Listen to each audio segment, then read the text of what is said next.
आदेश दे दिया है, गुरु जी का तो आदेश मानना ही पड़ता अपन सब लोगों को, इसलिए सम्मानित मंच। ठीक है अमरदीन जी, बिल्कुल। किशन गिरी जी अभी कह रहे हैं कि आपको भी जिताया है। उस मंच काल में सिर्फ रामगढ़ ही नहीं, अड़ोस पड़ोस की 6-7 ग्राम पंचायत सबने मेरे को उस समय जिताया था। जब दुनिया ने मुझे तीसरा नंबर रखा था, तब आप लोगों ने मुझे 1 नंबर रखा।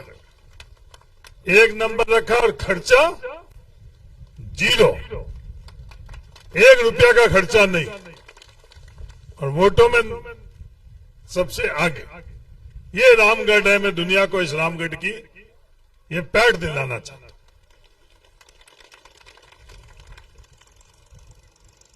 किशन गिरी जी ने पूरी राष्ट्रीय स्तर की बातें करी। साथियों, ये लड़ाई किस बात की? मेरा निवेदन है इसके बारे में आप थोड़ा बातों को समझो। नरेंद्र मोदी जी इस देश को कहां ले जाना चाहते हैं? इस देश के अंदर 1952 के बाद हम लोगों की, आम लोगों की हिस्सेदारी और भागीदारी बढ़ी। वो हिस्सेदारी भागीदारी बढ़ती बढ़ती पिछले 10 सालों से हमारी हिस्सेदारी और भागीदारी के ऊपर पूर्ण विराम लग चुका है। हमको भी महसूस नहीं होने दिया जा रहा है। इस तरह का वातावरण बनाया जा रहा है अखबार के माध्यम से, सोशल मीडिया के माध्यम से, कि नहीं सब कुछ ठीक है। ये दुनिया के इतिहास में पहले दफे नहीं हो रहा। प्रधानमंत्री जी नरेंद्र मोदी जी भी बाड़मेर आए, जब मैंने उनसे एक सरल सा सवाल पूछा कि मोदी जी, आप दुनिया भर को ये बताते हो कि हिंदुस्तान बहुत आगे बढ़ा है, हिंदुस्तान के अंदर हर वर्ग के लिए आप बात करते हो आगे बढ़ा, तो मेरा एक साधारण सा सवाल है, उस सवाल का आप उत्तर दो। 2009 के अंदर जब बाड़मेर जिले के लोगों ने मुझे संसद बनाया, वो हिसाब किताब मैं आप लोगों के बीच में रख रहा हूं कि उस समय बाड़मेर जिले के प्रति व्यक्ति की जेब में साल के अंदर 1778 रुपए, जिसे औसतन आय कहती, वो थी। और 5 साल बाद जिस दिन आप लोगों को बाड़मेर की जनता ने, देश की जनता ने जब प्रधानमंत्री बनाया, उस समय 7 गुनी बढ़ी, 1,21,953 रुपए, वे 7 गुनी बढ़ी। मोदी जी, आप तो सिर्फ ये बताओ, यहाँ आए हो, अगर मोदी जी नहीं तो भारतीय जनता पार्टी का कोई भी व्यक्ति ये बताए कि इन 5-10 सालों के अंदर औसतन आय बाड़मेर जिले की कितनी बढ़ी, वो बात नहीं करेंगे। ये इस देश के अंदर पहली सरकार और पहला प्रधानमंत्री की इतनी हिम्मत हुई कि किसानों के ऊपर टैक्स लगाया। किसी सरकार ने किसान के ऊपर टैक्स नहीं लगाया। हर सरकार जो भी आई, भारतीय जनता पार्टी की भी आई, जनता पार्टी की भी आई, दूसरे दलों की भी आई, पर उन्होंने किसान के ऊपर टैक्स लगाने की जगह किसानों की मदद करी। और नरेंद्र मोदी जी पहला प्रधानमंत्री है जिन्होंने किसानों के ऊपर टैक्स लगाया।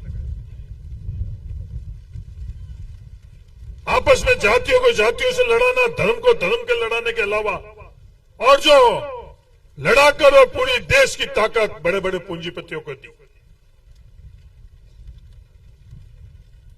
क्या ये सही है गलत है? मेरा निवेदन है, आप लोग फैसला करो। बात करते हैं 400 पार, फिर अंदर से बात तो बाहर आई जाती है। बात कोई छुपी थोड़ी रहती है कि 400 पार के पीछे मकसद क्या है, क्या कारण है। तो इनके साथ वाले फिर बोलते हैं कि संविधान बदलेंगे।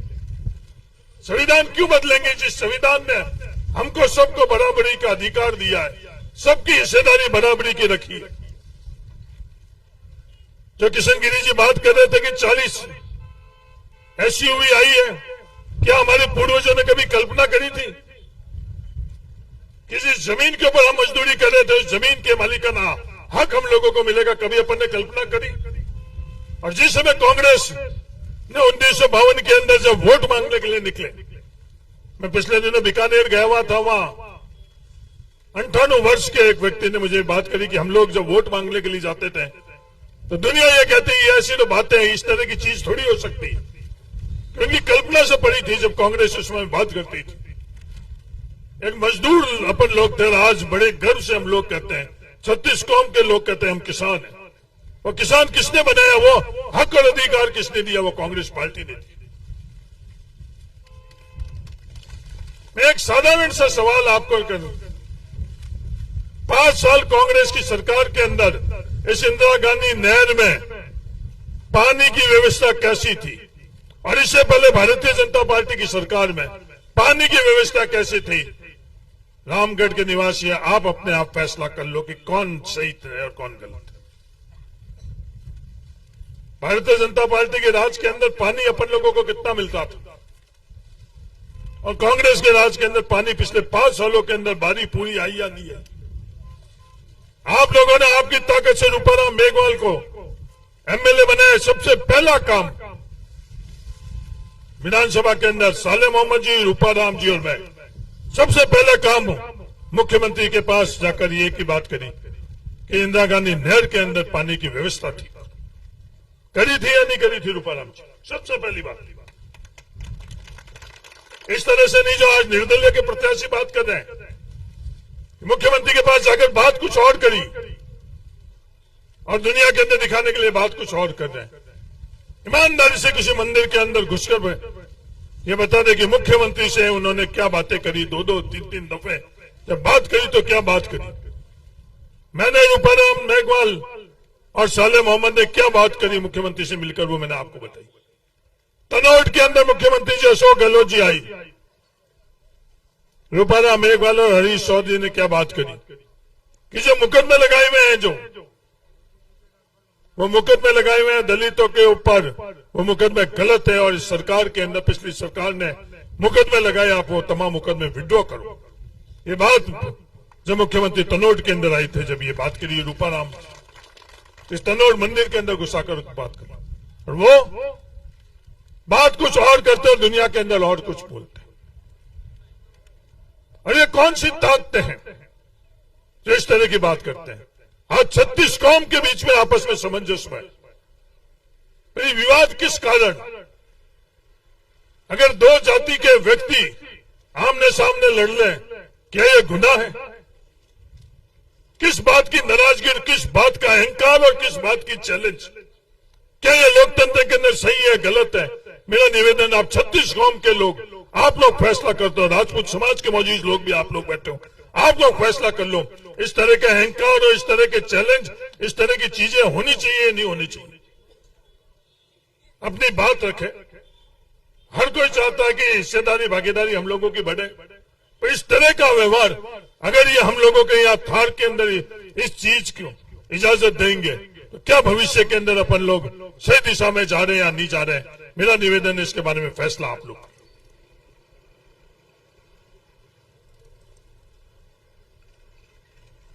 आप सब लोगों से मेरा ये निवेदन है, आप कांग्रेस के उम्मीदवार उमेदवार राम जी की मदद करो। काम कितना हुआ आप लोगों से छुपा हुआ नहीं है। आप लोगों की वोट से, की ताकत से राजस्थान के अंदर काम हुआ। वो सरकार किसकी थी? 5 साल राजस्थान में सरकार किसकी थी? वो सरकार आप लोगों की थी। किसी को गलतफहमी नहीं होनी चाहिए कि किसी और की सरकार थी, किसी व्यक्ति की सरकार थी। तमाम जो फैसले हुए थे आप लोगों के हक के लिए फैसले हुए थे राजस्थान के अंदर। 10 साल तक जब दिल्ली के अंदर सरकार थी, कभी मनमोहन सिंह जी ने यह अक्सर नहीं कहा कि मेरी सरकार है। मनमोहन सरकार नहीं बोला, क्या बोला 10 साल तक? ये लोगों की सरकार है। यह अंतर है। अब चमचागिरी करने के लिए, चापलूसी करने के लिए, किसी व्यक्ति के आगे पीछे घूमने के लिए कोई किसी की सरकार क्या जरूर देवे, पर वो सरकार उनकी नहीं है, सरकार जनता की है। ये कांग्रेस की सोच। कभी आपने मनमोहन सिंह जी के मुंह से सुना कि ये मनमोहन सिंह की सरकार है? ये कांग्रेस की सोच है कि जनता की सरकार है, और जो भी फैसले होते हैं वो जनता के लिए होते हैं। चाहे नरेगा के संदर्भ में हो, चाहे खाद्य सुरक्षा के संदर्भ में हो, तमाम इन लोगों ने हम लोगों के साथ क्या न्याय किया। प्रधानमंत्री जी ने क्या क्या कहा। प्रधानमंत्री जी ने आकर बाड़मेर में क्या क्या बातें करी।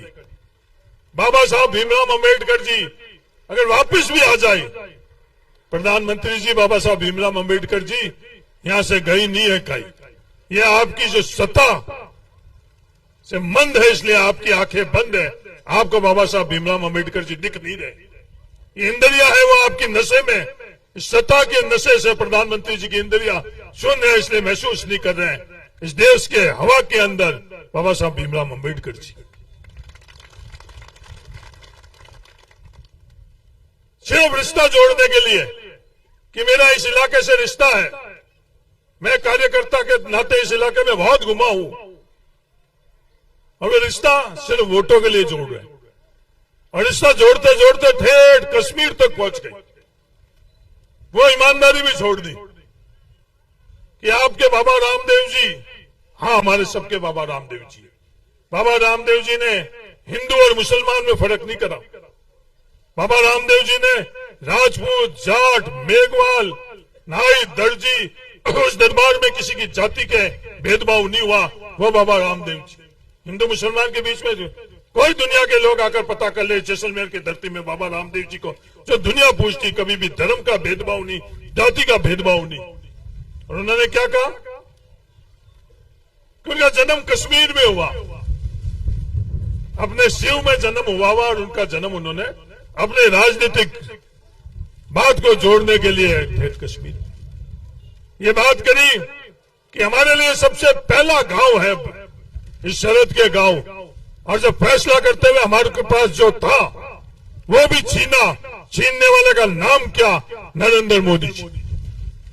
मैं कहने के लिए नहीं कह रहा हूं, पिछला जिला योजना में नरेंद्र मोदी जी जो पैसा बाड़मेर जैसलमेर को मिलता था, वो पिछला जिला योजना बंद हुई या चालू है। जो मिल रही थी वो नरेंद्र मोदी जी ने बंद करी।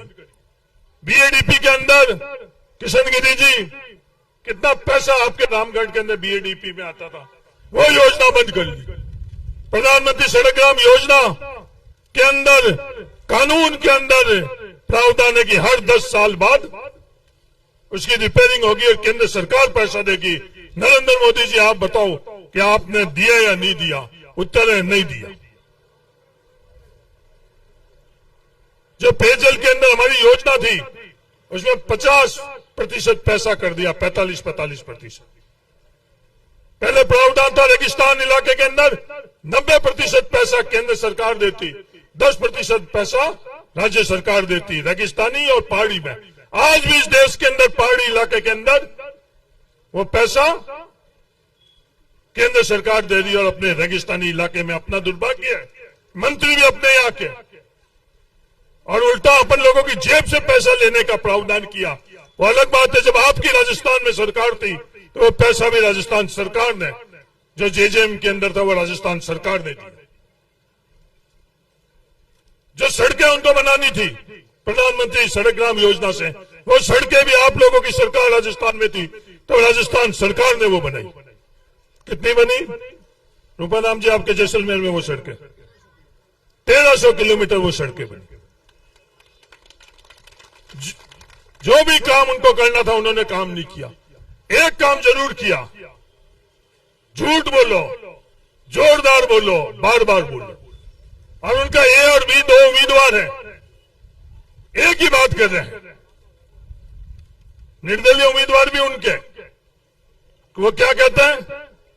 जब जातिगत जनगणना के बारे में बात करी, वो बात करी तो जवाब दिया कि नहीं, आरक्षण नहीं होना चाहिए।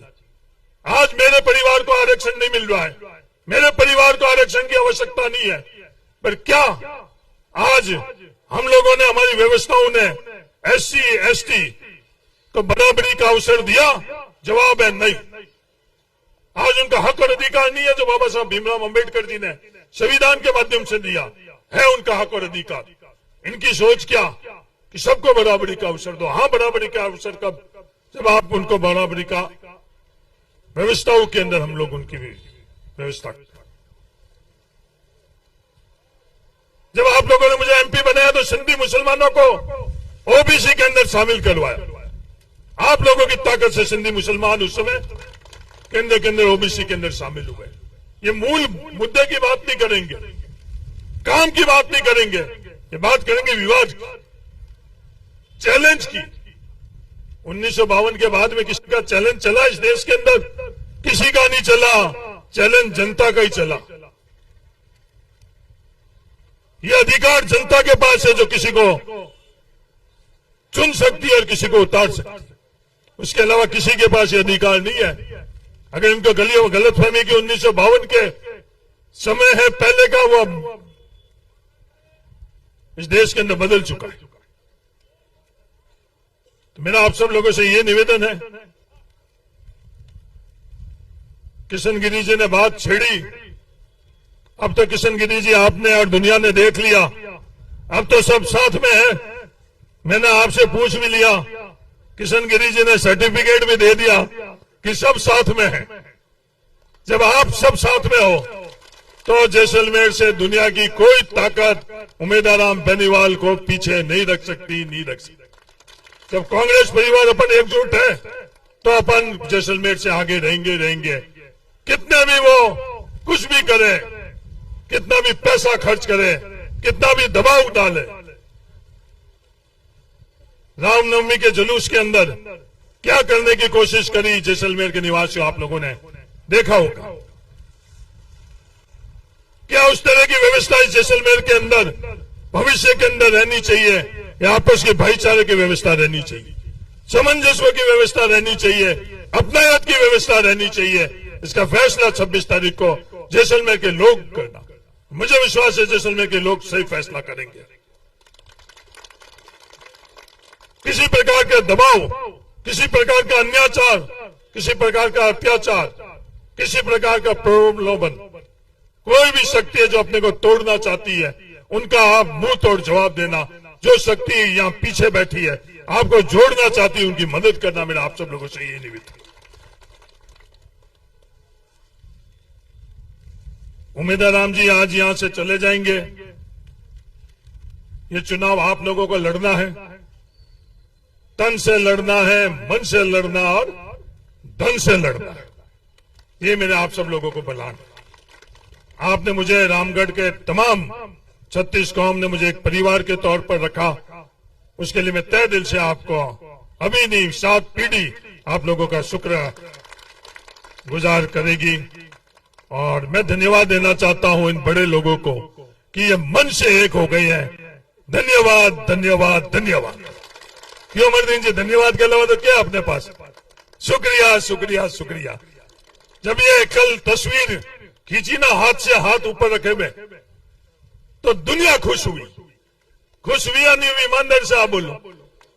कोई 2-5 जने आगे पीछे आप लोगों के घूमते हैं, वो दुखी हुए तो अलग बात। बाकी जैसलमेर के अंदर दुनिया पूरी की पूरी खुश हुई कि नहीं हुई या नहीं हुई?